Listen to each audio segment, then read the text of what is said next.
Hello guys, সবাইকে সুপ্রভাত। সবাই কেমন আছে? আশা করি সবাই ভালো আছে। আমি খুব ভালো আছি গো। দেখো, আমার মহাদেবকে তোমাদের সামনে নিয়ে চলে এসেছি। আমার মহাদেবকে দেখিয়ে আমি দিনটা শুরু করছি, আর আমার নিউ ভ্লগটা। আর এখানে দেখো মহাদেবকে দেখাবো আর মহাকালীকে দেখাবো না, সবাইকে দেখিয়ে দিলাম। এখানে দেখো ভাত বসিয়েই দিয়েছি আমি। আর এখন হচ্ছে ভোরবেলা, আমার হাজব্যান্ড ডিউটি যাবে। আর এখানে দেখো হলুদ ফুলকপি, হ্যাঁ হলুদ ফুলকপি আমার হাজব্যান্ড নিয়ে এসেছিলো, সেটা আমি রান্না করব। আলু দিয়ে হলুদ ফুলকপি রান্না করব। আর এখানে দেখো নিয়েছি, এটা হচ্ছে কি বলো তো, উচ্ছে পাতা।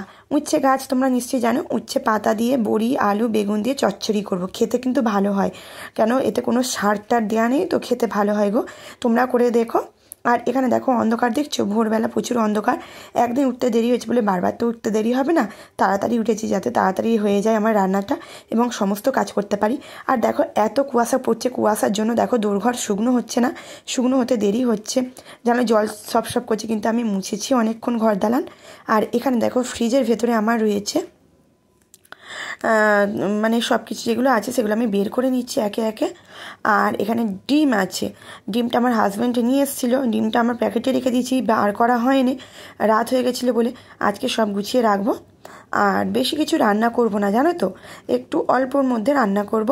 আর এখানে দেখো দুধ, এটা দুধ আমি আগের দিনে রাতে খাইনি, যেহেতু মানে ভোগ হয়েছিল আগের দিনে রাতে, খিচুড়ি ভোগ, ওই জন্য কেউ দুধটা খায়নি, দুধটা থেকেই গিয়েছিল, আর ওই জন্য দুধটা রয়েছে। আর এখানে দেখো কড়াইশুঁটি আছে, কড়াইশুঁটি বা মটরশুঁটি তোমরা যাই বলো না কেন, এটা দেবো আমি ফুলকপিতে। আর দেখো হলুদ ফুলকপিটা আমি একটু নুন হলুদ দিয়ে ভাপিয়ে নিচ্ছি, কেননা ফুলকপি দেবে গ্যাস হয়, মানে অনেকেরই খেলে ভাপিয়ে জলটা যদি ফেলে দাও গ্যাসটা হয় না, ওই জন্য আমি একটু ভাপিয়ে জলটা ফেলে দেবো। আর আমি হলুদ ফুলকপি আগে রান্না করিনি তো, আর প্রথম রান্না করবো, জানি না কেমন খেতে হবে, ওই জন্য আমি বলি না একটু করেই নিই, গ্যাসটা যাতে না হয়, একটু ভাপিয়ে জলটা ফেলেই দিই। আর তোমরা এভাবে বানিয়ে দেখো। অনেকেই ফুলকপি ভাপাও না, তোমরা কিন্তু ভাপিয়ে দেখো, খেতে কিন্তু ভালো হয় গো। আর জানো, তাড়াতাড়ি যদি উঠি না, রান্না করতেও তাড়াতাড়ি হয়, সব কিছু কাজ আমার গুছানো হয়ে যায়, ছেলেমেয়েকে স্কুলে ঠিক টাইমে নিয়ে যাই, তাড়াতাড়ি করতে হয় না আমাকে, দৌড়াতে হয় না। কিন্তু যদি আমি দেরি করে উঠি, এই কাজগুলো আমাকে আরও তাড়াতাড়ি ঝটপট করতে হয়। আর তোমার ছেলেমেয়েকে স্কুলে নিয়ে যাবার সময় দৌড়াতে হয়, নিজেও টিফিন খেতে সময় পায় না। আর এখানে দেখো আমি বড়িগুলো ভেজে নিচ্ছি, বড়িটা আমি দেবো উচ্ছে পাতা চচ্চড়িতে। আর উচ্ছে পাতাটা আমার জায়েদের গাছে হয়েছে, জায়েদের প্রচুর গাছ হয়েছে। আমার যাকে বলতে, আমার যা বলছে নিয়ে যাও, যা বলতে আমার নিজের যা নয়, আমার যা শাশুড়ির বৌমা, ওদের হচ্ছে সব কিছু মোটামুটি গাছপালা হয়, ওদের একটু জায়গা আছে। আর আমার শ্বশুরা তো 5 ভাই, এদের আমাদের টুটি জায়গা, বলে না সিম যে জায়গা হয়, সবাই ঘরটুকুটা আর বাইরেরটুকু একটুখানি করে জায়গা আছে। ওই জন্য আমাদের চাষবাস করা, ছাদে করলে কী হয় বলো তো, মাটি তো এখানের ভালো নয়, আর ছাদে করলে হনুমানের জ্বালায় কিছুই থাকে না, হনুমানের সব খেয়ে নেয় জানো। আমার শাশুড়ি মা কতবার লঙ্কা চারা করে চাষ করেছিল লঙ্কা হবার জন্য, ধানের লঙ্কা, হনুমানের তো চারা গাছগুলো সব খেয়ে নিয়েছে মুড়িয়ে। তারপরে আমার বর নিয়ে এসেছিলো সেই চেরি ফলের গাছ, সেইগুলোও খেয়ে নিয়েছে, স্ট্রবেরি গাছ নিয়ে এসেছিলো সেইগুলোও খেয়ে নিয়েছে, কিছু হয় না জানো তো। যেগুলো ড্রাগন ফল কাঁটা গাছ, ওইগুলো একমাত্র হয়ে থাকে, ওগুলো তো খেতে পারবে না, আর ফলও হয়নি, আর ওই জন্য থাকে না। আবার জবা পাতা হলে সেগুলো খেয়ে ছিঁড়ে। এবারে অনেক দিন হনুমান আসছে না জানো তো, ওই জন্য ভালো। আর দরজা খোলা থাকলে হনুমানে না ঘরের ভেতর ঢুকে গিয়ে আর তোমার সব কিছু ধ্বংস করে দেবে, খাক না সব নষ্ট করে দেবে জানো। আর প্রত্যেক দিন যদি 50টা 30টা করে হনুমান আসে, কে কত খেতে দেবে গো, কেউ খেতে দেওয়া সম্ভব নয়। আর তোমার আমাদের এখানে না প্রত্যেক প্রায় হনুমান আসে, এবারে কী ভাগ্যে হনুমান আসেনি জানো। আর দেখো আমি চচ্চড়িটা করে নিচ্ছি, আমার যেহেতু ফুলকপি আলু তরকারিটা হয়ে গেছে, এবার দেখো চচ্চড়িটা করে নিচ্ছি। আর ডিম দিয়ে আলু দিয়ে একটা ঝোল করবো, যে ডাল করবো না। ডিমটা দেখো পাশে সিদ্ধ করে নিয়েছি, নিয়ে আর দেখো ভাতটা আবার বসিয়ে দিচ্ছি। ভাতটা আমি 1 ফুট করে নামিয়ে নিয়েছিলাম, নামিয়ে রেখে ডিমটা আমি সিদ্ধ করে নিয়েছি, নিয়ে তারপর দেখো ডিমটা সিদ্ধ করে নামিয়ে রেখে আবার ভাতটা বসিয়ে দিয়েছি। এইভাবে করলে না ভাতটা তাড়াতাড়িও হয়ে যায় জানো, দেরিও হয় না। আর তোমার ভাতটা বেশ ঝরঝরে হয়, আর ভাতে সবসময় জল বেশি দিলে পারে ঝরঝরে হয়ে যায়। আর এই তেঁতো চচ্চড়িটা যেদিন করেছি না, খেতে ভালো হয়েছিল তেঁতো চচ্চড়িটা জানো তো, বেশি তিতো হয়নি, দেখতে অত পাতা কিন্তু তিতো হয়নি। আর এখানে দেখো আমি সুজি করে নিচ্ছি, দুধটা ছিল তোমরা দেখেছো, আমার 2 দিনের দুধ ছিল, আগের দিন আর একটা পাত্রে দুধ ছিল, সেটা তোমাদের দেখানো হয়নি, সেটাও আমি সুজি করে নিয়েছি সেই রেখে কী করবো, সুজি করলে তবু খাওয়া হয়ে যাবে। আর দেখো এখানে আটা মেখে আমি রুটিও করে নিচ্ছি। আর সেদিনকে আটাও মাখা ছিল না, আটাটা আমাকে মাখতে হলো, নাহলে আমি 4-5টা আটা মানে লেচি মেখে রেখে দিই। মেখে রেখে দিলে না ভালো গো, মানে সকালবেলা তাড়াহুড়ো করতে হয় না। আর আজকে কিন্তু দেরি করে তাড়াতাড়ি উঠেছি তো, ওই জন্য আমার সব কিছু মানে ভালোভাবেই চলছে। আর ওইদিকে দেখো ডিমের ঝোল আমার হচ্ছে, আর এদিকে আমার রুটি হচ্ছে, সব কিছু মানে আর তোমরা ভাবছো যে সঙ্গী না, দেখো আমাদের গ্যাসটা গোটা মানে একসঙ্গে হতে পারে, কিন্তু ওদিকে সঙ্গী আমি তো ঠেকাচ্ছি না, আমি আস্তে করে দেখো দিয়ে রেখেছি ওভেনটা। আর আমাদের এরমভাবেই করতে হয়, কী করবো বলো। আর তাড়াতাড়ি করতে গেলে তোমার এরকমই করতে হবে। যদি ভাবি যে আগে নিরামিষটা করে নেবো, তারপরে আমার হয় না, সময় কুলোয় না, পারি না, আমাকে এইভাবেই করতে হয়। আর আমার আর একটা ওভেন আছে, তাতে আমি করতে পারি, কিন্তু হয়ে ওঠে না। মানে হয়ে ওঠে মানে কি, সিলিন্ডার শর্ট পড়ে যায়, মানে দুটো ডবল সিলিন্ডার, কিন্তু একটা আমার পুরো মাপ থাকে যে এই সিলিন্ডারটা মানে এতদিন চলবে। দুটোই যদি আমি একসঙ্গে লাগাই তাহলে মাপ বুঝতে পারবো না। তার থেকে বড় কথা, আমার দালান ঘর ছোট ছোট তো, ওই জন্য রাখলে না একটু জায়গা থাকে না, দুটো সাইকেল থাকে দালানে, আর কোথায় রাখবো বলো। আর এখানে দেখো আমি রান্না করে নিয়েছি তেঁতো চচ্চড়ি, ফুলকপির তরকারি, সুজি, রুটি। আর এখানে দেখো ডিমের ঝোল করে নিয়েছি, ভাত করে নিয়েছি। দেখো আমার হাজব্যান্ডকে সব গুছিয়ে দেবো, সব বের করে রেখেছি। আর আর দেখো আমার হাজব্যান্ডকে এইভাবে আমি গুছিয়ে দিই। আর সকালবেলা তো তাড়াতাড়ি করে আমি কিন্তু নাইটিই পরি, যতই শীতকালই হোক আমি গায়ে কিছু দিই না, দেখছো তো আমি গায়ে তেমন দিই না, দৌড়ে দৌড়ে কাজ করতে করতে না গা গরম এমনিই হয়ে যায়, জানো তো।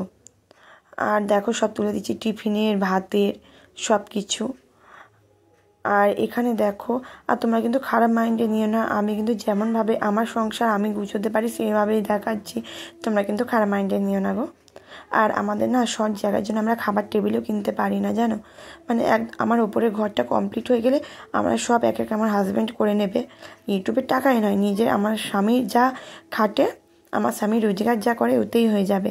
আমার স্বামী কুড়ে কামার নয় তো, ওই জন্য। আর ও মানে খাটতে পছন্দ করে। আর আমার স্বামী দেখো, মানে আমার বর বললো যে আমি সুজি নেব না, সুজিটা ওপরলা এসে খাবো, ওই জন্য সুজিটা রেখে দিলাম। আর এখানে দেখো রুটি দিয়ে দিচ্ছি, আর ও দুটো রুটি খাই এমনি সময়। আর গরম রুটি হয়েছে তো 3টে খেয়েছে বলে বললো একটা দাও, কেন এখন তো 7টার সময় বেরোবে, আমার 9টার সময় টিফিন খাবে, ওই জন্য ও বললো আমাকে একটা রুটি দাও, ওই জন্য একটা রুটি দিচ্ছি। আর মুড়ি দেবো, মুড়ি খাবে। আর দেখো এইভাবে সব কিছু গুছিয়ে দিই, প্রত্যেক দিন আমি এই কাজগুলোই করি। আর বাড়তি কাজ বলতে গেলে ছেলেমেয়েকে স্কুলে দিয়ে আসা, ওটা তো রোজের কাজ। এবারে আলাদা এক্সট্রাভাবে যদি আমি বাজার হাট করি, সেগুলো এক্সট্রা হয়ে যায়, জানো। নাহলে রোজকারে রান্না খাওয়া, এবারে রোজ তো এক রান্না করি না, আলাদা পাল্টে পাল্টে রান্না করি। আর ওকে যতটা সম্ভব আমি গুছিয়ে দিয়ে দিই, কেননা ও হোটেলে খায় না, জানো। হোটেলে খাবার এমনিই তোমরা জানো ভালো নয়। আর আমার না হোটেলে খেতে কি ভালো লাগে, মানে প্রত্যেকদিন রান্না করি তো মনে হয় যেন হোটেলে খেলে কি ভালো। আমি 1-2বার হোটেলে খেয়েছি, বেশিরভাগই আমরা রান্না করে খাই, যেখানেই বেড়াতে যাই আমরা কিন্তু রান্না করেই খাই। আমরা পুরী, মায়াপুর, মুর্শিদাবাদ সব জায়গায় গেছি, ওইগুলোতে আমরা হোটেলে খেয়েছি, কিন্তু পুরীতে যখন গেছি তখন আমরা রান্না করেই খেয়েছি। আর রান্না করে খেলে না মানে দেখবে রান্না করে খেলে মানে পেটটাও ভালো থাকে আর পেটটাও ভরে, দেখবে হোটেলে খেলে না দাম বেশি কিন্তু খাবার অল্প, ওই জন্য। আর যেহেতু রোজগারের আমার হাজব্যান্ড কাজে যায়, ওই জন্য খাবার মানে ঘর থেকেই নিয়ে যায়। আর এখানে তোমরা আমার ভুল নিশ্চয়ই ধরতে পারছো, কী ভুল বলো তো। আমি বর বলেছি, স্বামী বলেছি, হাজব্যান্ড বলেছি, 3টে ভুল করেছি। তোমাদের কিন্তু আমি এখন বললাম, তোমরা যদি ভুল বুঝতে পারো তাহলে কমেন্ট করে জানিও আমি কি ভুল করেছি। ভুল করেছি তো বটেই। আর দেখো সব কিছু এরকমভাবে আমি রোজ গুছিয়ে দিই। আর এই হটপট টিফিনটা না আমার ছোটো ননদ আমার বরকে 1 বছর ভাইফোঁটার সময় গিফট করেছিল। আর আমার দুটো ননদ না প্রত্যেক বছর ওর ভাইকে একটা না একটা গিফট করে। তারপর দেখো আমার বর চলে যেতে দেখো রান্নাঘর পরিষ্কার করে নিয়েছি, গ্যাস আরে দেখো পরিষ্কার করে নিয়েছি, বাসনও ধোয়া হয়ে গেছে সব কিছু। আর এখানে দেখো আটা মাখাটাও মানে রুটি বেলার ওইগুলো সব দেখো ধুয়ে নিয়েছি, প্রেসার কুকার সব কিছু। আর এখানে দেখো এগুলো কাচবো, স্নান করবো। আর আমি দেখো ওশিয়া হার্বাল এইটাই আমি মুখে ইউজ করি, আর আমি সবই ইউজ করি, কখনো ডাব সাবান মাখি, কখনো। এই দেখো ছাদে চলে এসেছি, ছাদে দেখো ওয়েদারটা দেখছো, কুয়াশা পড়েছে। আর সূর্য দেখো, সূর্য মামা দেখছো, দেখো মেঘের ভেতরে ঢুকে আছে, মানে মেঘ মতো মনে হয়েছে, বৃষ্টি হবে মনে হয়, কি জানি, ওয়েদারটা একদম ভালো না। দেখো ঝোড়ো হাওয়া বইছে। এই বৃষ্টি হলে আবার মনে হয় ঠান্ডা পড়বে, একবার ঠান্ডা পড়বে মনে হয়। দেখছে হাওয়া দিচ্ছে, গাছের পাতাগুলো নড়ছে। আজকে জানো, আজকে ভোরবেলা আমি যখন ঘুম থেকে উঠেছি, আমি ভোরবেলাতে উঠি রান্না করার জন্য, আমার হাজব্যান্ড কাজে নিয়ে যাবে বলে। আর উঠে দেখছি এই যে আম গাছটা আছে না, এই আম গাছটা মানে তখন প্রথমে দেখিনি, যখন মানে ঘর দালান পরিষ্কার করে নিয়ে মুছে আর যখন যাচ্ছি, দেখছি কি যেন একটা মানে নড়লো মানে কি পুরো ঝোড়ো হাওয়ার মতো পুরো শুধু গাছটাই নড়লো। আমার না এত ভয় লেগেছে আজকে। রোজই উঠি, রোজই ভয় লাগে, কিন্তু উঠি। আমার একটা যা মানে পাশের বাড়ির সেই জাটাও ওঠে। আর আজকে সেই জায়ের না তাড়াতাড়ি কাজ সারা হয়ে গেছে। আমার আজকে একটু মানে দেরি হয়েছে উঠতে, 5টা বেজে গেছে ওই জন্য। আর শীতকাল মানে বুঝতেই পারছি 5টা মানে সন্ধে নয়, সরি, মানে অন্ধকার। আর উঠেছি, উঠে কাজ বাজ সেরে নিয়ে যখন আসছি, আর এই দেখো এই নিচে ওই তো আমাদের চালা, এখানে হচ্ছে আমাদের বাথরুম, পায়খানা, বাসন মাজার জায়গা, এটাই দেখা যাবে না গাছটা আছে।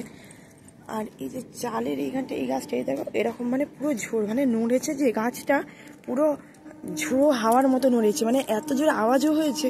আমরা এত ভয় লেগেছে আজকে, কি বলবো, তাড়াতাড়ি করে ছুটে চলে এসেছি ঘরে এত জোরে দৌড়ে এসেছি, এসে দরজা এটা দিয়ে আর যাইনি মানে সব কাজ সারাও হয়ে গেছিলো অবশ্য। আমি মানে বেরোবো বলে করছিলাম, ওরকম যখন দেখেছি আর আমি যাইনি ভয়। মাঝে মাঝে যদি এরকম হয় না, ভয়ও লাগে জানো তো, আমার তো ভয় করে প্রচুর। আর আমার যখন বাড়িতে কেউ মারা যায় না, আমাদের বাড়ির ফ্যামিলির কেউ, তখন আমি আমার শাশুড়ি মাকে বসিয়ে রেখে দিই আমাদের ওই মানে বাসন মাজার জায়গার ওখানে বসার জায়গা আছে, ওখানে আমি কাঠের উনুনে না রান্না করতাম। এখানে কাঠের উনুনে আমি রান্নাও করেছি জানো তো, এই ভেতরে উনুন আছে আমার। আর আমার শাশুড়ি মাকে ওখানে বসিয়ে দিয়ে আমি সব কাজ সারি, উঠোন ঝাড় দেওয়া সব কিছু করি, কেন প্রচুর ভয় করে আমার কেউ মারা গেলে। কিন্তু ভয় দেখো ওদের সঙ্গে সবসময় উঠা বসা করি তো ভয় তো লাগবে, তাই না? আর আমার ফ্যামিলি জানো অনেক বড় ফ্যামিলি ছিল, অনেকেই মারা গেছেন, কেউ এখন নেই, খুব কম লোক আছে। কিন্তু সেই ভয়গুলো কোথায় যাবে? আমি তো ভূতের ভয় করি, মানুষের ভয় করি না, জানো। চলো এখনের মতো রাখি। আর মেয়ে ছেলে স্কুলে যাবে, আজকে স্কুল, সরস্বতী পুজো হয়ে যাবার পরে আজকে স্কুলে যাবে। আবার আমার ছেলের খাওয়াবে শুক্রবারে, আর আমার মেয়ে খাওয়াবে, মানে আমার ছেলে 7 তারিখে খাওয়াবে স্কুলে, আর মেয়েকে 10 তারিখে স্কুলে খাওয়াবে।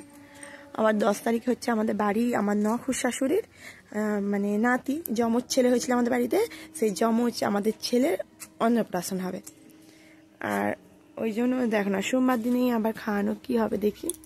মেয়ে তো বলছে যাবো না, আমি বলছি দেখবি কি করবি, স্কুলে গেলে দেবে, স্কুলের সব বাচ্চারা থাকে না, একটা আনন্দ। আর বাড়িতেও সবাই আসবে, আমার ননদদের বলেছে, তারপরে যেখানে যত আত্মীয় আছে সবাইকে বলেছে, আমার পিসশাশুড়িরা সবাইদের, কেননা এই যমজ ছেলে হয়েছে না বাড়িতে, আর আমার ওই দেওরগুলো পুলিশের কাজ করে, এই জন্য সবাইকে বলেছে। চলো এখানে মতো রাখি। তারপর দেখো রাতের বেলা রুটি করে নিচ্ছি। আর এই কাঠের খুঁতি দিয়ে না কড়াইতে ঠিক আছে, চাটুতে ঠিক হয় না, ক্যাদদানি করতে গেলে যা হয় জানো তো। আর এখন শীতকাল, তোমরা জানো শীতকালে না হাত দিয়ে গরম জিনিস ধরা যায় হালকা করে। আর আমি হাত দিয়ে উল্টে দিলাম, তারপর দেখো রুটিগুলো করে নিচ্ছি। আর আমাদের রাতে না বেশি রুটি হয় না, আমার হাজব্যান্ডের জোর 3টে রুটি হয়, আমার 2টো কি একটা, আমার ছেলে মেয়েরও তাই, একটা আমার শাশুড়িমায়ের একটা, আমাদের অল্প 6টা-7টা রুটি হয়ে যায়। আজকে দেখো পরোটা করে দিচ্ছি ওদের টিফিনে, এটা হচ্ছে টিফিনে করে দিচ্ছিলাম আমি, আর বলতে ভুল হয়েছে। আর এটা হচ্ছে আমাদের মাকে চা করে দেবো, আর ওদের দেখো টিফিনে পরোটা সুজি দিচ্ছি, কিছুই করিনি। আর সন্ধ্যাবেলা টিফিনে রোজ কী দেবো বলো। আর এখানে দেখো মায়ের চা আর এ দিয়ে দিয়েছি। আর এখানে দেখো আমি এই কাজটা নিয়েছি, আঠা বসানো কাজ, শাড়িতে পাথর বসাতে হবে। এটা 100 টাকা রেট, তুমি 1 সপ্তাহে করতে পারবে, 3 দিনে 4 দিনে যা ইচ্ছা। কিন্তু আমি তো সময় পাই না, ছেলে মেয়েদের স্কুলে দিয়ে সংসার চালিয়ে আমার 1 সপ্তাহে লেগে যায়। আর এখানে দেখো আমি সয়াবিন আলুর তরকারি আর রুটি করে নিয়েছি, আর সুজি আছে আমার। আর সবাইকে বলছি ভিডিওটা ভালো লাগলে একটা লাইক করো, কমেন্ট করো, শেয়ার করো। নতুন যারা আছে তারা আমার চ্যানেলটিকে সাবস্ক্রাইব করে আমার চ্যানেলের পাশে দেখো। আর পাশে যে বেল আইকনটা আছে প্লিজ ক্লিক করে দিও, যাতে নতুন নতুন ভিডিও, ব্লগ ভিডিও তোমাদের কাছে আগে পৌঁছে যায়, আর বা রেসিপি মানে নতুন নতুন রেসিপিও তোমাদের কাছে আগে পৌঁছে যায়, তোমরা দেখতে পারো। আর প্লিজ সব ভিডিও দেখো, কেউ স্কিপ করো না। আর এখানে দেখো আমার হাজব্যান্ড বাজারে নিয়ে এসেছিলো, সেগুলো তোমাদের সঙ্গে একটুখানি শেয়ার করে দিলাম। ফল নিয়ে এসেছিলো, আর এখানে সবজিও নিয়ে এসেছিলো। আর কেমন লাগলো আমার ভিডিওটা অবশ্যই তোমরা কমেন্ট করে জানিও। ভালো লাগলেও বলো, খারাপ লাগলেও বলো। আমার খারাপ হলে আমি শুধরে নেওয়ার চেষ্টা করব, কোথায় খারাপ হচ্ছে কোথায় ভুল হচ্ছে একটু আমাকে প্লিজ বলো, তাহলে আমি শুধরে নেব। তোমরা না যদি আমাকে বলো কোথায় ভুল হচ্ছে না হচ্ছে, আমি কিন্তু জানতে পারবো না। আর সব সময় তোমরা আমার পাশে থেকো আর আমাকে আশীর্বাদ করো, ভালোবাসা দিও, যাতে আমি এগিয়ে যেতে পারি এই কঠিন পথ। আর ইউটিউবে সকল সদস্যকে আমার অনেক অনেক অনেক ভালোবাসা, অনেক অভিনন্দন। আজকে আমি এই ভিডিওটা এখানেই শেষ করছি। শুভরাত্রি সবাইকে। হর হর মহাদেব। আর আমার নারায়ণকে দেখো। সবাই ভালো থাকবে, সুস্থ থাকবে। হর হর মহাদেব। টাটা, শুভরাত্রি।